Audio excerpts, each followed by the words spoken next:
Merci. Salam à tous. Béat Hashem, on continue la Torah 21 du Écoutez Moharan. Donc, on s'était arrêté en plein sujet sur le hiboum et sur le Lachon Hara à son niveau de Myriam. Et on avait dit que c'était quoi la misa du hiboum. Rappelez-vous, c'est quoi la misa du hiboum? C'est lorsque, et on va réexpliquer un peu, on va approfondir un petit peu.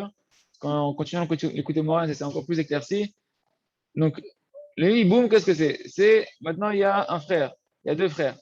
Un frère il était marié, et voilà que Dieu nous en préserve, il est mort et il n'a pas eu d'enfant. Il n'a pas eu de descendance. Donc, il y a une mitzvah que s'il a un grand frère, s'il a d'autres frères, le plus grand, il doit se marier avec la femme qui est veuve pour pouvoir donner un enfant qui va être la continuité de cette neshama qui est partie sans avoir d'enfant.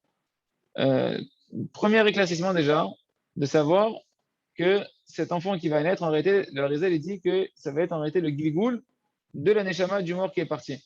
C'est pas simplement un enfant qui va être qui va être une réparation pour son père, mais c'est carrément c'est que la neshama de celui qui est mort sans avoir d'enfant, il va devoir, pour pouvoir faire les réparations qu'il doit faire, qu'on a expliqué, qu'on va expliquer rapidement, il va devoir revenir à travers sa propre femme et par l'union qu'elle aura avec son frère, revenir en Gilgoul pour pouvoir réparer ce qu'il n'a pas pu réparer en laissant des enfants. Parce qu'on avait expliqué, rappelez-vous qu'on avait expliqué, Rabbi Akadosh nous avait dit qu'il y a 7 jours de deuil qu'on prend quand quelqu'un il perd, quand quelqu'un il part, ses enfants ils prennent 7 jours de deuil.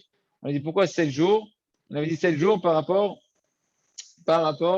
aux 7 nérodes du visage que l'on doit réparer. Et bien c'est pareil pour le défunt, pour celui qui est parti, quand son neshama elle s'en va, pour qu'elle continue à s'élever dans les mondes d'en haut. On a expliqué que l'élévation, c'est avoir des nouvelles compréhensions d'Hachem, des nouveaux dévoilements d'Hachem, donc de recevoir un nouveau Sechel Eloki. Et ça, ce Sechel Eloki, rappelez-vous qu'on a dit qu'on peut le recevoir que en sanctifiant la menorah qui est sur le visage, les deux yeux, les oreilles, le nez et la bouche. Et donc, Rabbeinu Akadosh, il nous dit, voilà, de la même manière que normalement, quelqu'un qui part, ses enfants qui vont rester, quand un homme il meurt, ses enfants, qui vont rester, ils vont prendre 7 jours de deuil pour se remplacer dans des maasim tovim, pour faire des bonnes actions, les nishmat, pour élever la neshama du défunt. Et en réalité, ils vont essentiellement se sanctifier au niveau de les 7 nérodes du visage, c'est ça les 7 jours de deuil. Et ça va permettre ainsi de pouvoir créer un kéli pour que la neshama de celui qui est parti elle puisse continuer à recevoir du nouveau Sechel Eloki, monter les or à panim dans la lumière du visage d'Hachem Kaviachol, de pouvoir recevoir d'autres compréhensions d'Akadosh Baruch Hu. On a dit maintenant, quand celui-là il est mort, il n'a pas eu d'enfant. Celui-là il est mort, que Dieu nous préserve, il n'a pas eu d'enfant. Comment il va faire maintenant pour pouvoir continuer à s'élever dans les mondes d'en haut, vu qu'il n'a pas de Masim Tovim? Ah, alors on a dit qu'est-ce que la misa du hiboum. La misa du hiboum, c'est quoi? C'est que sa femme, qui est veuve, elle va se marier avec son frère, le plus grand. S'il accepte, il va faire le hiboum, c'est-à-dire qu'il va s'unir avec elle et il va donner un enfant. Et cet enfant-là, ça va être, et c'est ça la clarification, c'est que ça va être le gilgoul de celui qui est parti. Et donc celui qui est parti, il va revenir pour pouvoir continuer à réparer ce qu'il n'a pas pu faire en ayant un enfant et Hashem pouvoir continuer les tikkunim, de pouvoir donner une suite à ses neshama, de pouvoir continuer à s'élever et s'il peut, de donner ensuite des descendants pour pouvoir, quand il repartira à nouveau, avoir des enfants qui puissent continuer à faire qu'ils s'élèvent en réparant à chaque fois toujours les nérodes du visage, les yeux, les oreilles, la bouche, le nez, ce qui permet après à Neshama de recevoir de nouvelles compréhensions d'Hachem. Ça, c'est la première clarification. On avait dit. Attends, Mechila, j'ai une question. Bien sûr. Mechila, juste une question. Dans le cas où la veuve, elle a un enfant, est-ce qu'il y a quand même l'obligation de faire hiboum ou c'est uniquement quand il n'y a pas d'enfant? Non, le hiboum, c'est dans le cas quand il n'a pas eu d'enfant. Quand celui qui est parti, le mari qui est parti, le frère qui est parti de la famille, et qui n'a pas eu d'enfant, et ben à ce moment-là, hein, l'autre frère qui est restant, qui est encore en vie, il a une mitzvah, le plus grand, de se marier avec la veuve, avec sa belle-sœur qui est veuve et qui n'a pas eu d'enfant de son frère. Et l'enfant qui va. Le frère aîné? C'est uniquement le plus grand. Aîné. Normalement, déjà, c'est le plus grand. Normalement, c'est marqué à Bechor, le plus grand des frères. Et ça, on va voir comment Rabbeinu il a expliqué tout ça. Rabbeinu a dit, et c'est ça qui se passe quand le frère il n'accepte pas. Quand le frère il n'accepte pas, donc en réalité, qu'est-ce qu'il est en train de faire? Il est en train de faire honte. Il est en train de faire honte à son frère qui est parti, dans le sens où il lui fait honte. On a dit que la honte est sur le visage. La honte, elle est sur le visage. Bochet panim, la honte est sur le visage. Or, comme il lui fait honte sur son visage, il ne permet pas de laisser à Neshama de revenir pour sanctifier son visage, sanctifier les orifices du visage, et permettre ainsi à cette neshama de continuer à recevoir de nouvelles compréhensions d'Akadosh Baruch Hu. Alors qu'est-ce qu'elle faisait ça, la veuve, elle qui devait se marier, qui ne veut pas se marier avec elle, elle lui crache au visage, elle lui retire sa chaussure, et elle lui crache en direction du visage. C'est marqué dans le Zohar, on avait vu que dans le crachat, on pouvait voir apparaître le visage du mari de la veuve, qui normalement aurait dû venir dans l'union avec son beau-frère, avec le frère qui est parti, le frère de celui qui est parti, elle aurait dû s'unir avec lui et ainsi permettre à cette neshama qui est la neshama de son mari de pouvoir recontinuer à travers son frère, l'union avec son frère, de pouvoir revenir ici et se réparer. C'est pour ça que le Zohar, il nous dit Rabbeinu Kedosh, le Zohar, il dit précisément qu'est-ce qu'on voit dans le crachat. On voit là-bas le visage, d'accord? Et elle vient lui faire honte tout ça, elle crache tout ça, dans le visage du frère qui accepte pas. Parce que comme de la manière, il a fait honte, la honte elle est sur le visage, il a fait honte à son frère, à la neshama de son frère, de ne pas lui laisser la possibilité de se réparer et de monter hors apanim, dans la lumière du visage d'Hachem, d'avoir de nouvelles compréhensions d'Hachem. Et ben, de la même manière, on fait honte à ce frère-là en lui crachant au visage, et dedans, on voit apparaître le visage dans ce crachat, dit le Zohar, du frère qui aurait dû re-rentrer dans l'union entre la veuve et son beau-frère pour pouvoir continuer à se réparer son visage. D'accord? Et ça, les amis. Est-ce que c'est le même principe? Est-ce que c'est le même principe si la femme elle ne veut pas? La femme, est-ce qu'elle veut pas? On parle pas que la femme, elle veut pas. En général, la femme, elle veut. La femme, a priori, c'est pas la discussion sur la femme. Après, il faut étudier Bamot, c'est une macérette qui est très grosse. Mais de base, le Torah ne parle pas de ça. En général, ce qui veut pas, c'est le beau-frère. C'est le beau-frère qui a le pouvoir d'accepter ou pas d'accepter. On ne laisse pas le choix, normalement. Et en tout cas, ce qui est important à comprendre, le Harizal explique que quand il y a une union entre un homme et une femme, il y a vraiment une union au niveau des âmes. Donc du coup, en fait, l'âme de son mari, même si elle est partie, il y a le rouach, une partie du rouach qui est encore attachée à la neshama de sa femme. D'accord? Et donc la femme, elle contient en elle une partie de la neshama de son mari. Et donc quand elle va se marier, normalement, c'est pour pouvoir après transmettre cette neshama qui est dans son mari, la transmettre dans son frère et qu'elle continue à vivre. Quand il ne veut pas maintenant, alors par le crachat, hein, le crachat, c'est l'endroit où normalement il y a le baiser.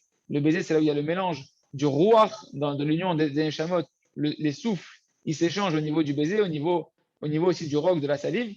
Et donc, dans la salive, contient une partie d'un neshama de ce frère qui est mort. Et quand elle crache, qu'est-ce qu'elle est en train de faire? En fait, elle est en train de se détacher de cette neshama. On voit le visage du frère qui apparaît dans le crachat. Et donc, le Razal dit qu'en réalité, elle est en train de se détacher de cette neshama-là. Vu que le frère, elle devait normalement s'unir avec lui. Il ne veut pas s'unir avec elle, il ne veut pas la prendre pour épouse. Alors, elle crache ce crachat. Et dans ce crachat, en réalité, ça va libérer cette neshama pour qu'Akadosh Baruch Hu puisse lui donner une possibilité de se réparer d'une autre manière. Parce que normalement, la réparation de cette neshama, c'est de revenir en Gilgoul et que sa femme devienne, après, écoutez bien, parce qu'Arabani va parler de ça, comprenez bien, sa femme devient en fait sa mère, d'accord? Normalement, il aurait dû renaître à travers sa propre femme et son frère. Comme ça ne se fait pas, elle crache. Dans le crachat, on voit apparaître le visage. C'est cette neshama qui se libère, qui peut se réparer maintenant d'une autre manière et qu'Akadosh Baruch Hu va trouver une autre manière. Et donc, ainsi, on fait honte au visage du frère. Et c'est ça qu'on lui crache dans le visage, c'est qu'on lui fait honte au visage parce qu'il ne permet pas à son frère de pouvoir s'élever en réparant les orifices de la face qui sont le visage et réparer la menorah du visage. Ok, maintenant, Rabbi nous avait dit une chose que je n'avais pas très bien expliqué la dernière fois, je le reprends un petit peu. Donc, quand on prend d'écouter Moharan, c'est ça que nos sages des morts bénis ils ont dit, que la Yébama, donc cette fameuse veuve qui doit se marier avec le beau-frère, avec son beau-frère pour amener la neshama de son défunt en Gilgoul, Niknet de Mahamar, elle est acquise par un Mahamar. C'est quoi un Mahamar? C'est une chose que, si on n'a pas étudié Bamot, on ne peut pas comprendre de quoi on parle. En réalité, d'après la Torah, il suffit au beau-frère juste de s'unir, d'avoir une relation avec sa belle-sœur pour pouvoir faire les kiddushin et la prendre comme femme et qu'elle devienne sa femme. Deoraita, il suffit d'avoir juste une bia, une union qui font acte de kiddushin qui permet d'acquérir la femme.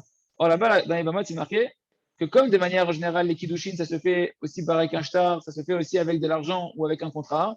Et à ce moment-là, il va falloir le dire à l'oral, arrête Li, tu vas être sanctifié pour moi, tu vas te marier avec moi, je vais t'unir à moi par cet argent, par ce contrat, etc.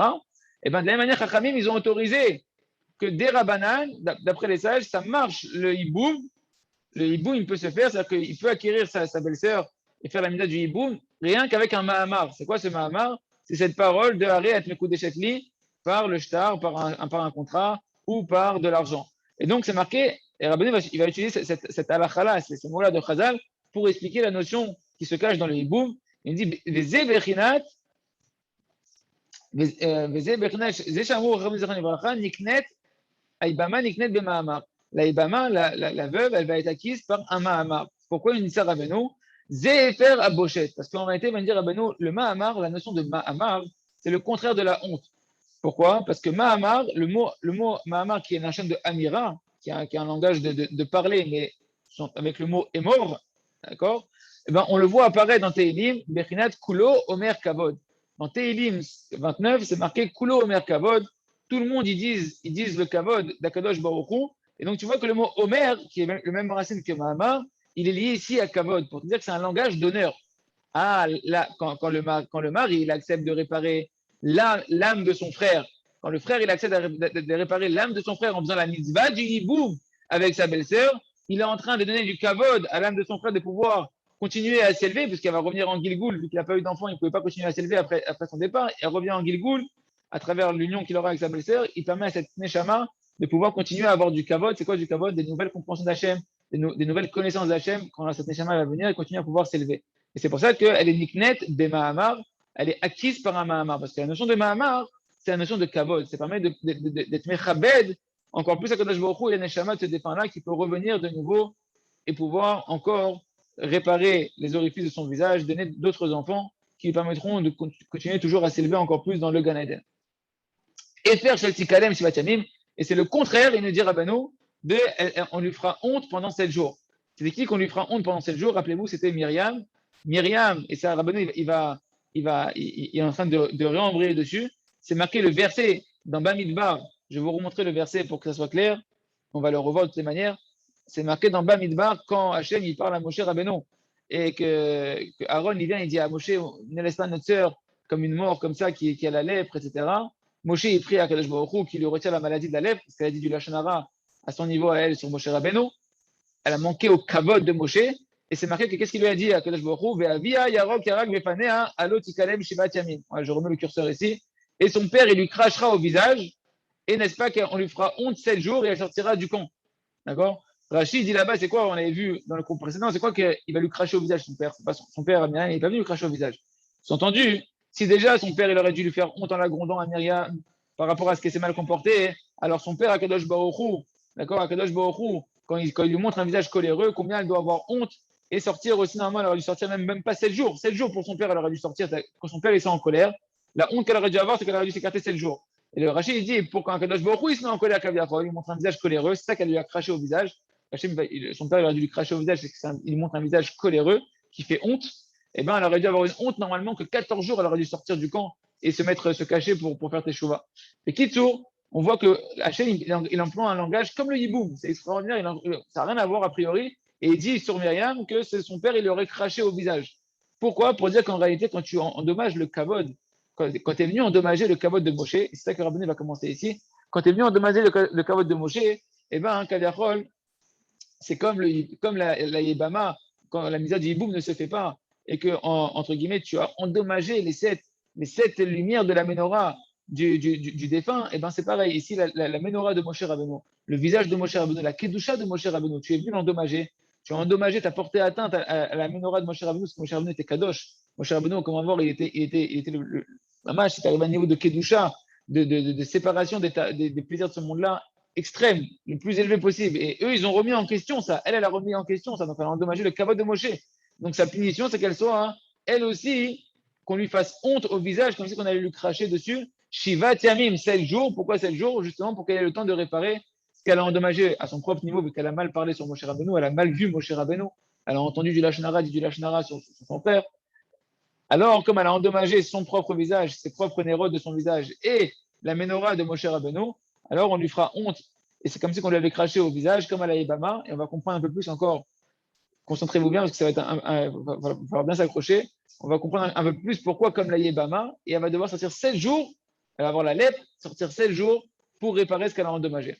Alors, il me dit Rabbeinu, Myriam, je sais pas, Gma, Dervod, Moshe. Et donc, Myriam, qu'elle a endommagé le kavod de Moshe, l'honneur de Moshe. Comment elle a endommagé l'honneur de Moshe? Il a dit, ils ont parlé de la couchite avec qui s'est marié Moshe, de la femme noire avec qui s'est marié Moshe, c'était Tzipora. Et en fait, là-bas, ils font allusion au fait qu'ils ont dit, mais attends, je comprends pas. Pourquoi Moshe s'est séparé de Tzipora? Pourquoi il l'a fait comme une veuve, comme une femme qui est divorcée? D'accord? Nous-mêmes, on est aussi des prophètes. On peut parler avec Hachem et avoir des unions normales avec nos maris et femmes respectifs.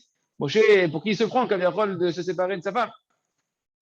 Ah, tu remets en question Moshe Rabbeinu. Moshe, sache qu'il était le plus humble de tous les hommes. Et c'est pour ça qu'il était à un niveau où Hachem lui a demandé de se séparer. En tout cas, ils ont porté atteinte au kavod de Moshe. D'accord? À l'honneur de Moshe, à la kedusha de Moshe. Shu Behinal Shefa Eloki. Or, Moshe, lui, représente son kavod. La notion de kavod, c'est la dimension de Shefa Eloki, du sechel qui vient directement d'Akadosh Baruch Hu, le roi HaKodesh que Moshe Rabbeinu avait, ce roi HaKodesh par rapport au fait qu'il était Kadosh, par rapport au fait qu'il avait sa menorah qui était intacte, qui était parfaite, c'est-à-dire ses yeux, ses oreilles, sa bouche, son nez, c'était parfait, Moshe Rabbeinu. Et Prinat, Ikaran, Orpanav, c'est marqué dans Shemot 34 que Moshe avait son visage qui illuminait, qui irradiait, le visage de Moshe, il irradiait, d'accord? Et c'est pourquoi c'est marqué que le visage de Moshe, il irradiait comme une menorah, qu'il avait un roi HaKodesh extraordinaire parce qu'il avait réparé toutes les bougies de la menorah, les yeux, le nez, la bouche, les oreilles. Ou Pagma de Prinat Shevat Hanerot. Et elle, quand elle a parlé sur Moshe, elle a endommagé cette notion des 7 nérotes de Moshe. Elle a endommagé la Kedusha de Moshe Rabbeinu, que Moshe, il ne serait pas du niveau de ce qu'il devrait être.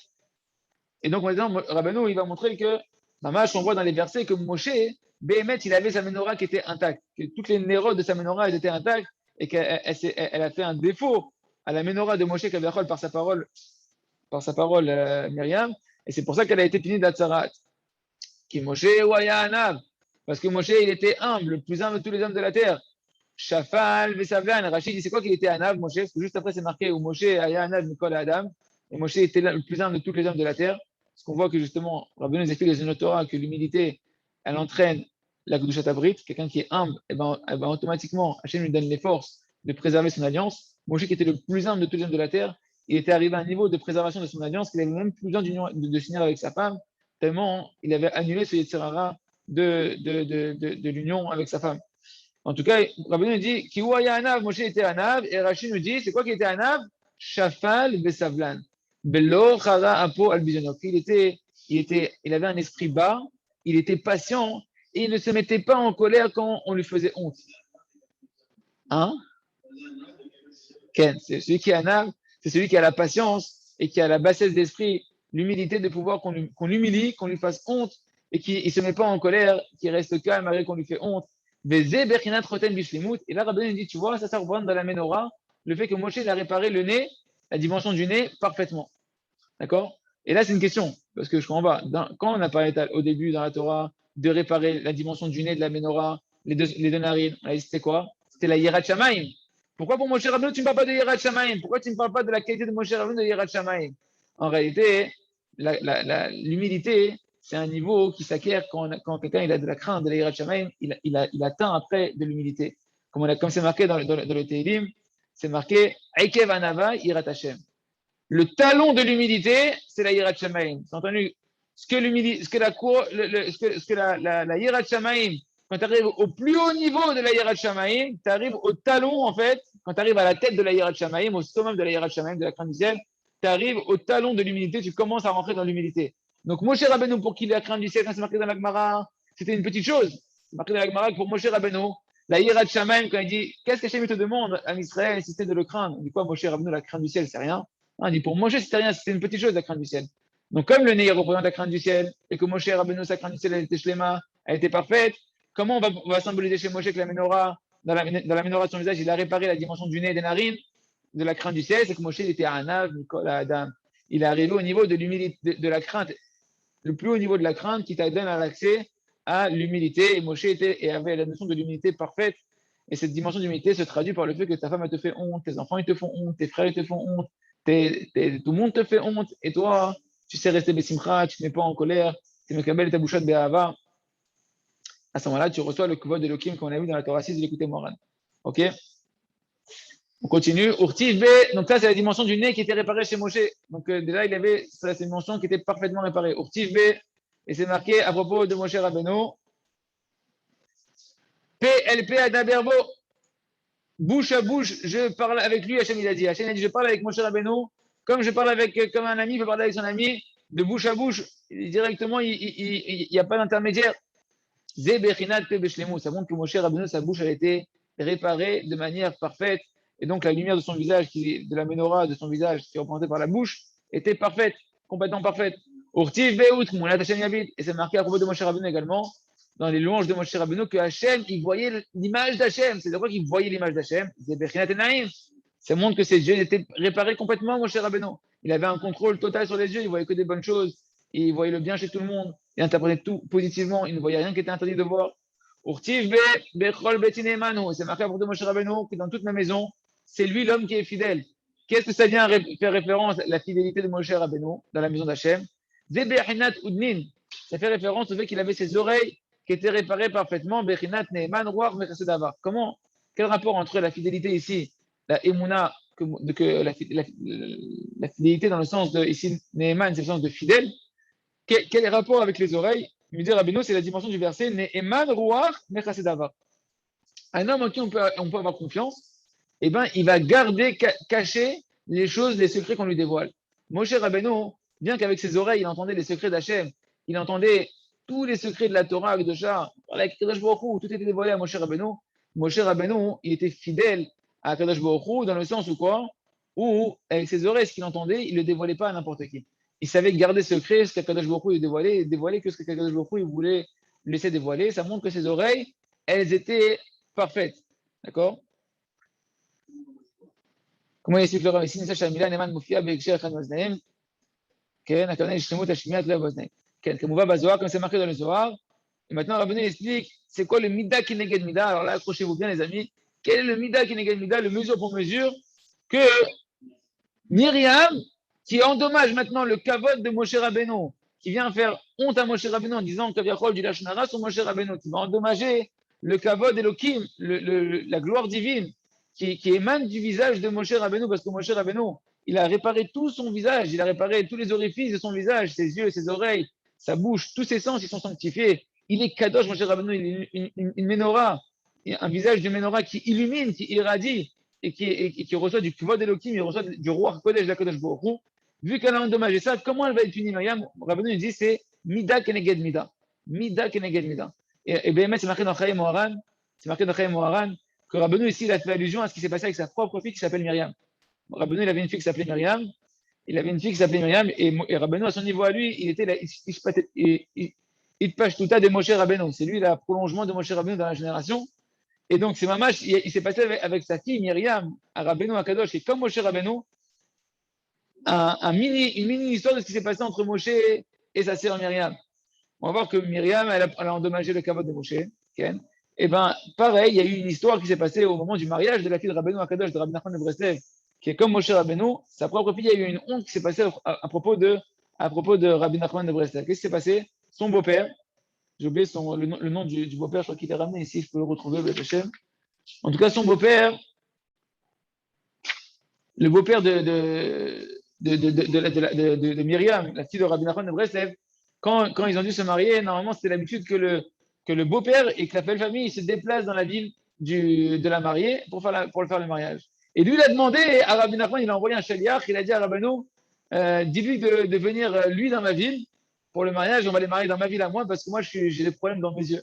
C'est marqué là-bas, qu'est-ce qu'il a dit Rabbeinu à ses élèves qui étaient là, quand il y avait le shaliach qui est arrivé, il dit Nachon, je sais qu'il a un problème dans ses yeux, parce que s'il voyait bien c'était qui le gendre de son fils, le beau-père de son fils, entendu s'il voyait qui j'étais, comprendrait que c'est lui qui devrait se déplacer.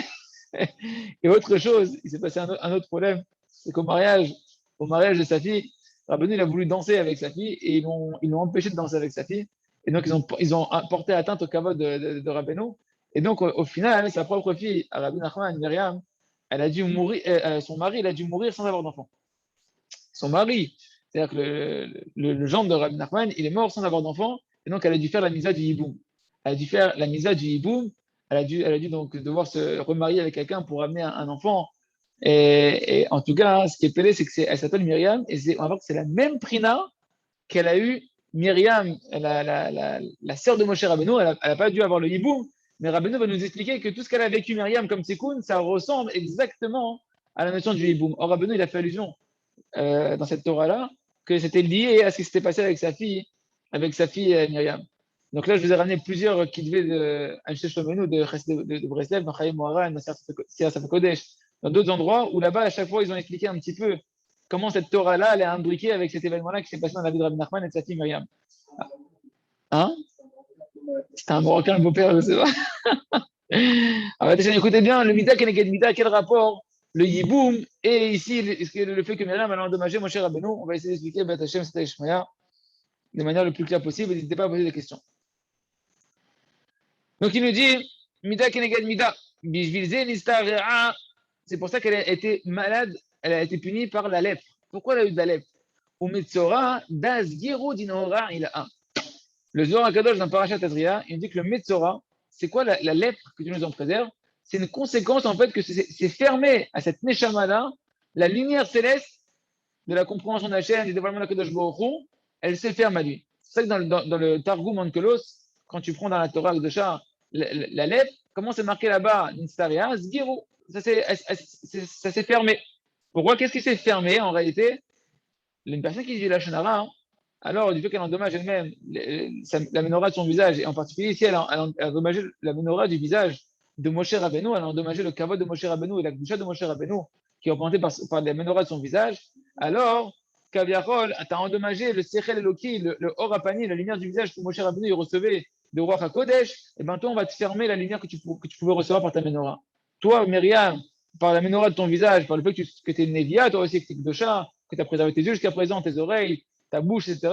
Ah, maintenant, tu as endommagé ta bouche et tu as voulu endommager, porter atteinte à la menorah de Moshe Rabbeinu, et bien ta menorah, normalement, la sanctification de ton visage, qui permet, de ton cerveau, qui te permet de recevoir des compréhensions d'Akadosh Baruch Hu, de recevoir un Or Ilaha, une lumière d'en haut, un Shefa Eloki, un Ruach HaKodesh, une dimension de Ruach HaKodesh et de compréhension d'Akadosh Baruch Hu, elle va se fermer. Le Zohar a dit que la Metzora, c'est Prinat, Zirou Dinora Ilaha, ça vient fermer la lumière d'en haut, c'est Mida Keneged Mida. Et nous, Or Apanim, c'est-à-dire la lumière du visage. La lumière d'en haut qui se ferme, c'est la lumière du visage que tu reçois quand ton visage est sanctifié.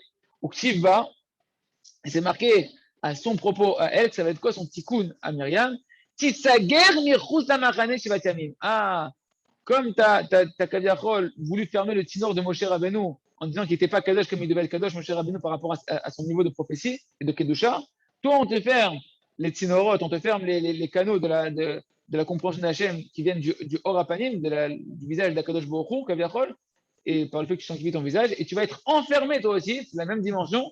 Comment tu as fermé la lumière d'en haut? Tu vas être enfermé en dehors du camp. Combien de jours? Shivat Yamim, 7 jours en dehors des nuées de gloire. Vu que tu as endommagé les 7 nuées de gloire, qui sont les 7 canaux du visage de Moshe Rabbeinu, et que tu as fait honte à Moshe Rabbeinu, tu vas sortir en dehors des nuées de gloire. On va te faire honte, Kaviachol, à toi aussi, en te sortant de la gloire du Ham Israël, de la gloire de la Shrina, et va se fermer à toi la lumière de la compréhension d'Hachem qui provient de la lumière du visage. Et tu vas avoir cette fameuse lèvre qui est la dimension de la fermeture de la compréhension divine. D'accord? Et c'est ça que c'est ta Shevat Nerot, donc tu vas réparer pendant 7 jours les 7 nérotes que tu as endommagés par ta Rashnara. Donc après qu'elle a été punie, Aaron tout de suite il est venu en tant que défenseur devant Moshe pour demander à Moshe Rabbeinu qui prie pour que Myriam elle guérisse. D'accord? Et qu'est-ce qu'il lui a dit? C'est ça que Aaron il a dit à Moshe Rabbeinu pour prendre la défense de Myriam. C'est clair là plus ou moins ce qu'on a dit entre le rapport avec Moshe et Myriam. C'est ça que Aaron a demandé. Qu'elle ne soit pas comme un mort, que notre sœur avec la lèpre, elle ne soit pas considérée comme quelqu'un de mort, que dès qu'il sort du ventre de sa mère, c'est comme si qu'il avait que la moitié de sa chair, que la moitié de sa chair, elle a été consommée. On parle ici d'un effet, quelqu'un qui est comment on dit, un prématuré, quelqu'un qui est né prématuré, qui nous en préserve, et que sa chair, elle n'est pas finie. Et il meurt né. Alors, il dit que que notre sœur, elle ne soit pas comme un prématuré qui meurt parce que sa chair n'est pas complètement constituée, parce que la lèpre, que nous en préserve, c'est une maladie de la peau. Les gens, ils avaient la moitié de la peau, la peau, elle se retirait, etc. Et Rachid nous dit là-bas de quoi on parle en fait. Rachid nous dit, est-ce qu'il le dit ici, Rachid, il ramène Rachid ou pas?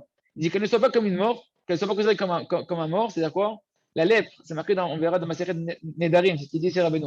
Qu'elle est des Zgiroun Dinhora, il a par le fait que maintenant qu'elle a la lèpre, et que va se fermer en réalité la lèpre, c'est la notion que va se fermer la lumière d'en haut, la lumière de la compréhension d'Hachem qui provient du Ruach Elohim, du Or Apanim, Iprinat met, elle est comme un mort.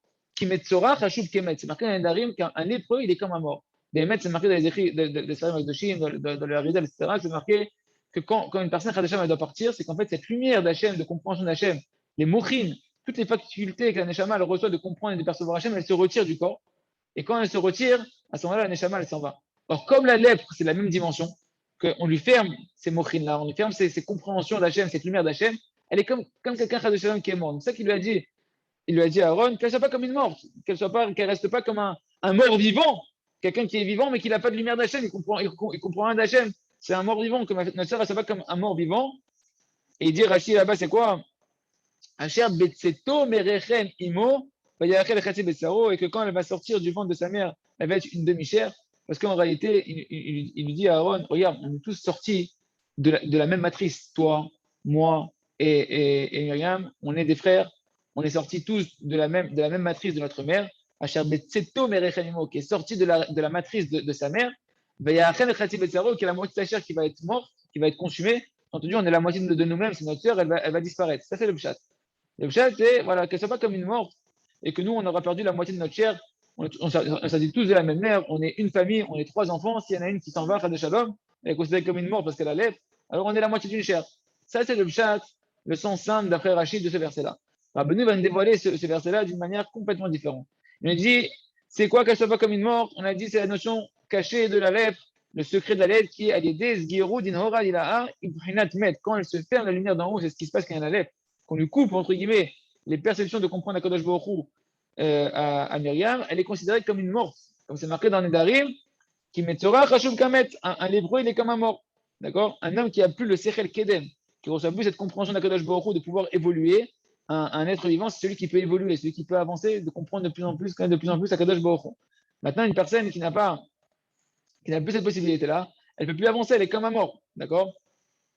Donc, elle a plus, rappelez-vous que quand tu comprends Akadosh Baruch Hu, il dit le Rav, plus tu perçois Hachem, plus tu comprends une nouvelle compréhension d'Hachem, plus ton cœur il s'enflamme pour Akadosh Baruch Hu, et plus tu te sens toi-même rempli de vitalité et de feu à l'intérieur de toi de servir Akadosh Baruch Hu. C'est marqué que la Chokhmah, la sagesse, elle vitalise ceux qui sont son possesseur. Donc, si tu n'as pas de sagesse, c'est comme un mort, tu n'es pas vitalisé. Et c'est quoi la suite des versets? Donc, on a compris c'est quoi qu'elle ne soit pas comme une morte, compte tenu qu'elle n'ait plus de compréhension d'Hachem, qu'elle n'ait plus ce Sechel Loki qui vient vers elle. Par contre, la suite du verset, c'est quoi? Asher betseto merechem imo, zebechinat yiboum. Il nous dit qu'elle ne soit pas comme celui que maintenant qu'elle va devoir ressortir. C'est un peu technique. Asher betseto merechem imo, qui est comme celui qui sort de la matrice de sa mère. Zebechinat yiboum, c'est la même dimension que le yiboum. Pourquoi? Shalédé à yiboum, parce que quand la femme elle va se marier avec on rejoint dans le lien du hiboum, quand la femme elle se marie, la veuve, elle se marie avec le frère, avec son beau-frère, pour ramener la neshama de son mari qui est mort sans avoir d'enfant, qu'est-ce qui se passe? Il dit le Zohar, itete imé. Itete imé, c'est quoi? C'est que sa femme, elle devient sa mère. La neshama qui est partie, elle n'a pas eu d'enfant, elle va revenir à travers qui? À travers sa propre femme. Quand elle va se marier avec son frère, elle va devenir qui, sa femme? Elle devient sa mère.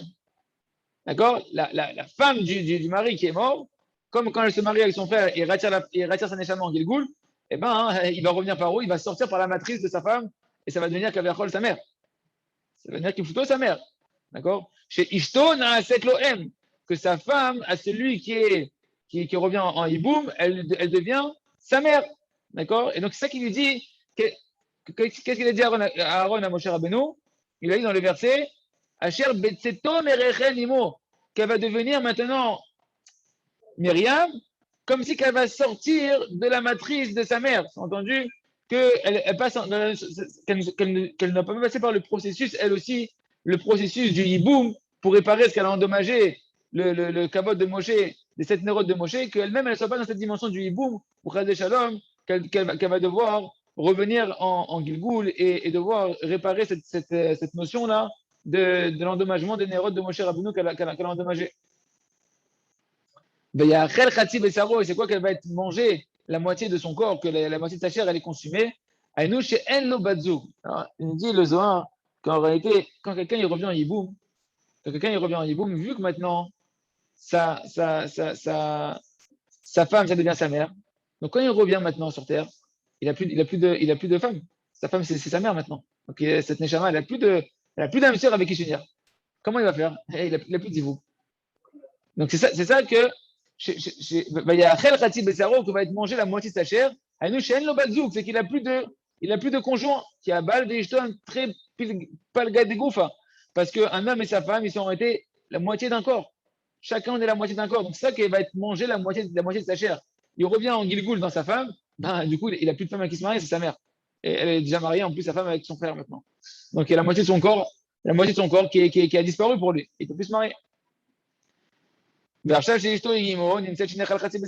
sa mère, sa femme, c'est devenue sa mère, alors la moitié de sa chair, elle a été consumée. Il n'a plus d'âme sœur. Et donc, le Rabbi Nathan, dans une version postérieure du Likutei Moharan, il a rajouté ce qui est marqué ici entre crochets.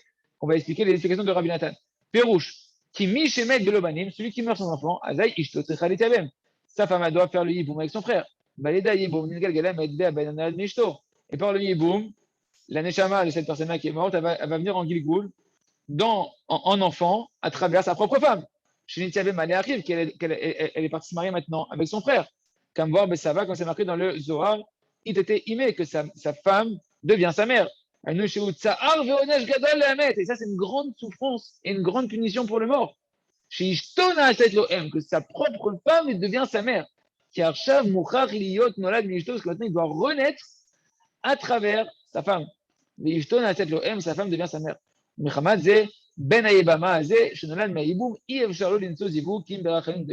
C'est pourquoi cet enfant qui naît de la mitzvah du hiboum par la Ibama, par cette femme veuve qui s'est mariée avec le frère, l'enfant qui naît, qui était le mari qui est mort, quand il est rené maintenant, eh ben, il ne peut plus trouver son zivouk facilement, il ne peut plus trouver son âme sœur facilement, si ce n'est qu'avec des grandes miséricordes, des grandes prières. Chez Allah, il va falloir qu'il fasse des prières, qu'il remue ciel et terre pour ses prières, pour qu'on lui trouve une âme sœur, parce qu'il n'a pas d'âme dans le ciel, il n'a pas d'âme. Celui-là, il n'a pas d'âme dans le ciel, d'âme sœur avec qui se marier, il n'a pas de conjoint.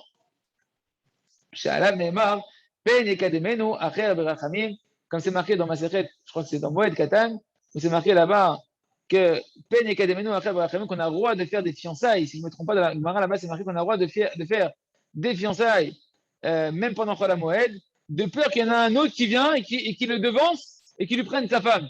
Et c'est qui cet autre? La Gemara, elle pose la question là-bas, elle dit, je ne comprends pas. C'est marqué dans Masechet Sota, Ploni bat Ploni. Bat Ploni, les Ploni, c'est marqué qu'il y a une voix céleste qui sort. D'accord? Avant même que, 40 jours avant qu'un enfant est né, c'est marqué qu'il y a une voix céleste qui sort qui dit la fille de un tel pour la fille d'un tel. Alors pourquoi tu me dis maintenant attention, même à la moi, tu as le droit de te fiancer de peur qu'il y en a un qui vient, qui te devance et qui te prend ta femme, qui te devance pour te marier avec la fiancée avec qui tu aurais pu te fiancer, si tu n'es pas fiancé avec elle. C'est déjà écrit dans le ciel. Ah, et là-bas, Agmar elle dit non, parce qu'il se peut qu'il y en a un autre, schéma, comment c'est marqué, que l'autre, il va venir. Et Berachamim, par cette fille-là, il va te devancer, il va te prendre ta femme, ton âme sœur. C'est qui l'autre? En réalité, l'autre, c'est celui qui est rené de la misère du hiboum. C'est ce fameux défunt qui est mort sans avoir d'enfant, qui va naître maintenant à travers sa propre femme quand elle va se marier avec son frère. Et donc, comme il a sa femme, c'est devenu sa mère, il n'a plus de zivouk. Donc lui, miskin, il sait qu'il est né du misère du hiboum, il connaît son sort qui est marqué dans la Torah, qu'il n'a pas de zivouk. Alors il va crier, il va prier Hachem de pouvoir avoir une âme sœur. Et par sa prière, si l'autre il n'est pas méritant, eh ben, il peut lui prendre son zivoug et se marier avec elle. Et c'est ça la dimension de peine et kedmeno achar de la famille, de peur qu'il y en a un qui vient, qui va le devancer par des prières et de la miséricorde, qui va prendre sa femme et se marier avec elle. Attention, le zoom il va faire 3 minutes. C'est terminé. Kizé ben Aïbama, chez Behemet ou Baala, chez l'Aïbama. Donc parce qu'en réalité, c'est ça que le fils de l'Aïbama, que Bémet en réalité, son mari, qui disait Ben Aïbama, que le fils de l'Aïbama, chez Bémet ou Baala chez l'Aïbama. En fait, c'était le mari avant qu'il renaisse, c'était son mari, elle. D'accord, dans la Gilgoul d'avant. Beishton a cette loem, sa femme, c'est devenue maintenant sa mère. Elle, le Batzoug, il n'a pas de conjoint. Mais après, chez Batzoug, on a cette loem, parce que sa propre âme sœur, c'est devenue sa mère. Mais c'est chez Peresh Rabbenouza, et ça que Rabbeinu l'a expliqué, chez Bikesh Aaron al Myriam, qui a demandé à Myriam, chez Pagma Besechel Apanim, qu'elle a endommagé les nérotes.